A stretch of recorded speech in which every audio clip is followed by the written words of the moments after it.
Doctor Zakir Naik کے بارے میں علماء کا موقف کیا ہے؟ بہت سے علماء ڈاکٹر ذاکر نائک پر تنقید کرتے ہیں کہ وہ عالم نہیں، اور کچھ لوگ ان کو مجدد کا درجہ دیتے ہیں۔ کیا ڈاکٹر ذاکر نائک کو سننا درست ہے یا نہیں؟ حبیب صاحب سعودی عرب سے۔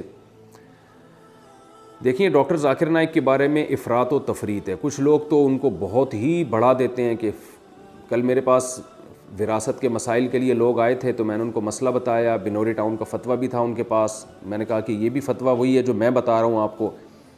تو علماء، میں نے کہا کسی بھی مدرسے سے آپ فتویٰ لیں گے تو جو فتویٰ ساری دنیا کے مدارس کا ہے وہ اس میں ایک ہی ہے۔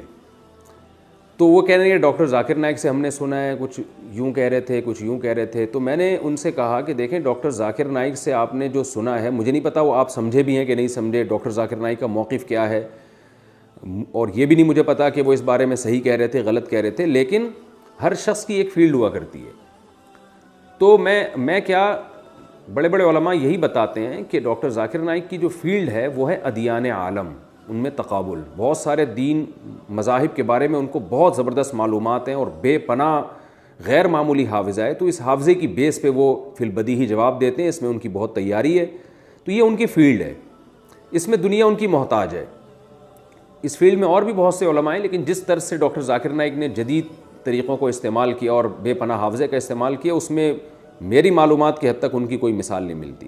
تو اس میں وہ امام ہیں لوگوں کے۔ لیکن جو فقہی مسائل ہیں، جیسے وراثت کے مسئلے ہیں، اس میں تو باقاعدہ پریکٹس ہوتی ہے، بڑے بڑے علماء کی نگرانی میں مسائل حل کرنے پڑتے ہیں۔ اس میں جو ہے وہ تربیت کی جاتی ہے ان علماء کی کہ وراثت کے مسائل کو کیسے حل کرنا ہے۔ بہت پیچیدہ مسائل ہوتے ہیں بسا اوقات وراثت کے۔ تو یہ وہ طبقہ ہے جو جنہوں نے جناب محترم ڈاکٹر ذاکر نائک کو اتنا بڑھا دیا کہ وہ مسائل بھی اب انہی سے پوچھنا شروع کر دیے ہیں۔ اور ایک طبقہ وہ ہے جو ان پہ بلا وجہ تنقیدیں کرتا رہتا ہے، اور تنقیدیں ایسی ایسی کہ الامان والحفیظ۔ تو اعتدال کی بات یہی ہے جو حضرت مفتی تقی عثمانی صاحب جیسے بڑے علماء کی رائے ہے، اور بھی دیگر بڑے علماء کی رائے ہے کہ بھئی وہ اپنی فیلڈ کے ماہر ہیں، لیکن مسائل کے معاملے میں ان کی تحقیق نہیں ہے۔ وہ خود بسا اوقات یہ اعتراف کر چکے ہیں۔ میری ان سے براہ راست 2 دفعہ ملاقات ہوئی ہے، اور دونوں دفعہ میں انہوں نے اعتراف کیا کہ میں مفتی نہیں ہوں، مسائل میرا کام نہیں ہے۔ تو ہم نے ان سے پوچھا کہ آپ پھر بتاتے کیوں؟ انہوں نے کہا لوگ اصرار کرتے ہیں بہت زیادہ، اور خاص طور پہ غیر مسلم پوچھتے ہیں تو مجھے جو کچھ معلومات ہوتی ہیں میں بتا دیتا ہوں۔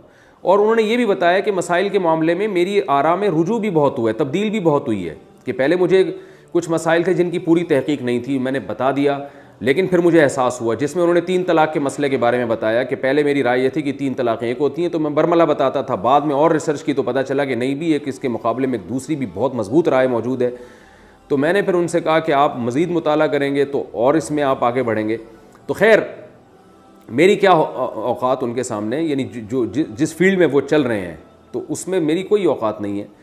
لیکن یہ کہ مسائل کے معاملے میں مفتیان کرام، اور میں کہتا ہوں ہر وہ شخص نہیں جس کے نام کے ساتھ مفتی لگا ہوا ہے، بلکہ کسی ریلائبل ادارہ اس کی کوئی ریلائبل ادارہ اس کی ذمہ داری لیتا ہو، باقاعدہ وہ کسی مضبوط ادارے میں دارالافتاء میں بیٹھتے ہیں، علماء کی نگرانی میں یہ کام سیکھا ہو، ورنہ آج پتھر اٹھاؤ مفتی نکل رہا ہے نیچے سے، ہر پاگل سے پاگل نے اپنے نام کے ساتھ مفتی لگایا ہوا ہے۔ اور کوئی ہمارے ہاں پاکستان میں تو کوئی معیار ہی نہیں ہے نا کہ جس کو چاہو مفتی لگا کے۔ مفتی عبدالقوی کا کیسا اسکینڈل چلا ہے، لوگ مجھے کہنے لگے مفتی عبدالقوی نے یہ کیا، میں نے کہا پہلے یہ تو ثابت کرو کہ یہ مفتی بھی ہیں کہ نہیں ہیں۔ تو جس کے نام کے ساتھ چاہو مفتی لگا دو، اتنا سستا لفظ ہو گیا ہے ہمارے معاشرے میں، اور پتھر اٹھاؤ تو نیچے سے مفتی نکلتا ہے۔ عامل مفتی بنے ہوئے ہیں، روحانی عامل جو جن چڑیل بھوت بھگا رہے ہیں وہ مفتی بنے ہوئے ہیں۔ تو جن چڑیل بھوت بھگانے والے کا تو مفتی سے کوئی تعلق ہی نہیں ہوتا، تو وہ اپنے نام، روحانی ٹوپی ڈرامے جو ہیں وہ اپنے نام کے ساتھ مفتی لگا رہے ہیں۔ تو باقاعدہ جو بڑے بڑے دینی ادارے ہیں، ان اداروں میں چاہے وہ عرب میں ہوں، چاہے وہ پاکستان میں ہوں، بر صغیر میں ہوں، اس ادارے کا منجھا ہوا کوئی آدمی ہونا چاہیے جس نے باقاعدہ پراپر طریقے سے یہ کام کیا ہو، اہل افتاء کی نگرانی میں فتویٰ سیکھا ہو، تحقیق کرنا جانتا ہو، اس فیلڈ میں ماہر ہو، صبح و شام لوگوں کے روزمرہ مسائل آ رہے ہیں اس کے پاس، ان پہ ریسرچ کر رہا ہو۔ اس میں بہت کھوپڑی لگتی ہے، دماغ لگتا ہے، اتنا آسان نہیں ہے یہ۔ تو میں نے جب زندگی میں پہلا فتویٰ لکھا تھا نا، تو مجھے اندازہ ہو گیا تھا یہ کتنا مشکل کام ہے، فتویٰ لکھنا کتنا مشکل کام ہے۔ تو اور علماء کی نگرانی میں بیٹھ کے لکھنا، عوام کو تو بیوقوف بنانا بہت آسان ہوتا ہے، کوئی بھی حدیث کا ریفرنس رٹا لگا کے آپ پبلک کے سامنے رکھ دیں تو لوگ بیوقوف بن جاتے ہیں۔ تبھی آپ دیکھ لیں مارکیٹ میں نئے نئے لوگ آئے ہوئے ہیں جو پراپر عالم نہیں ہے لیکن مفتی بنے ہوئے ہیں، حالانکہ مفتی تو عالم کے بعد بنتا ہے. تو ایسے لوگ آئے ہوئے ہیں جو عالم ہی نہیں ہے لیکن ڈائریکٹ، یعنی ایک ایسا شخص ہے جس نے MBBS تو کیا نہیں ہے لیکن وہ گردوں کا اسپیشلسٹ بن گیا. تو گردوں کا اسپیشلسٹ، کڈنی اسپیشلسٹ تو بہت بعد میں جا کے بنے گا، پہلے تو سادہ ڈاکٹر تو بنے گا نا وہ. تو اب ایسے مفتی مارکیٹ میں آ رہے ہیں، محقق آ رہے ہیں مارکیٹ میں کہ وہ پراپر عالم ہی نہیں بنے، عربی گرامر تک نہیں آتی ان کو، عربی عبارات تک نہیں پڑھ سکتے، اور وہ جناب مفتی بنے ہوئے ہیں. تو یہ قیامت کی علامات ہیں. نبی صلی اللہ علیہ وسلم نے فرمایا قرب قیامت میں علماء اٹھا لیے جائیں گے اور لوگ جاہلوں کو اپنا سردار بنا لیں گے. تو اس لیے مسائل کا جو علم ہے نا، یہ بہت نازک پیچیدہ علم ہے. اس میں باقاعدہ پراپر مفتیان کرام سے رجوع کیا جائے گا، ان سے رابطہ کیا جائے گا. تو ڈاکٹر ذاکر نائک جو ہے اہل حق علماء میں سے ہیں، اہل سنت والجماعت میں سے ہیں. ہم ان سے ملے ہیں، میں کیا بڑے بڑے علماء ان سے ملے ہیں، جو ان سے ملتا ہے ان کی تعریفیں کرتا ہے کہ اللہ نے ان کو بہت تواضع دی ہے. ان میں بڑی اچھی بات یہ ہے کہ ان کو اگر بتایا جائے کہ آپ سے یہ مسٹیک ہوئی ہے تو فوراً رجوع کرتے ہیں وہ، اور سنت کے پابند ہیں، تہجد کے پابند ہیں، دعاؤں کے پابند ہیں، معمولات کے پابند ہیں. تو اللہ تعالیٰ نے ان کو ان صفات سے نوازا ہے. اللہ تعالیٰ ان کی عمر میں خوب خوب برکت عطا فرمائے، اور جو پابندیاں دنیا میں ان پہ لگی ہوئی ہیں اللہ تعالیٰ وہ پابندیاں ان سے دور فرمائے. اور یہی ہماری رائے ہے. ان کے عقائد میں اور اہل سنت والجماعت کے عقائد میں کوئی فرق نہیں ہے. جو عقیدہ طحاویہ میں عقائد لکھے ہوئے ہیں اسی عقائد کے حامل ہیں وہ. یہ بات بہت سے علماء ان سے براہ راست پوچھ چکے ہیں، میں بھی پوچھ چکا ہوں. تو وہ یہی بتاتے ہیں کہ کوئی ان کے، وہ حنفیہ، شافعیہ، مالکیہ، حنبلیہ، ان چاروں مکاتب فکر کو اہل سنت والجماعت میں داخل سمجھتے ہیں. اور کوئی اگر فقہ حنفی کو فالو کرتا ہے یا فقہ شافعی کو فالو کرتا ہے اس کو برا نہیں سمجھتے.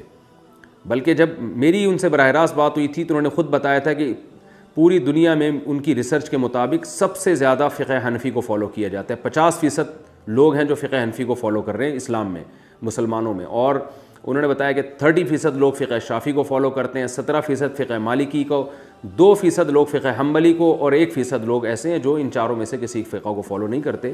تو ان کا موقف اہل سنت والجماعت کے بارے میں بہت اچھا ہے. جس طرح ان کے بارے میں یہ الزامات لگتے ہیں کہ وہ بالکل ہی چاروں مکاتب فکر کو غلط سمجھتے ہیں، ایسا کچھ بھی نہیں ہے. وہ بہت معتدل قسم کے ایک عالم ہیں. عقائد میں وہی عقائد ہیں ان کے جو اہل سنت والجماعت کے عقائد ہیں. باقی غلطی انسان سے ہوتی ہے، ہم سے بھی ہو سکتی ہے، مسائل بتانے میں ان سے بھی ہو سکتی ہے.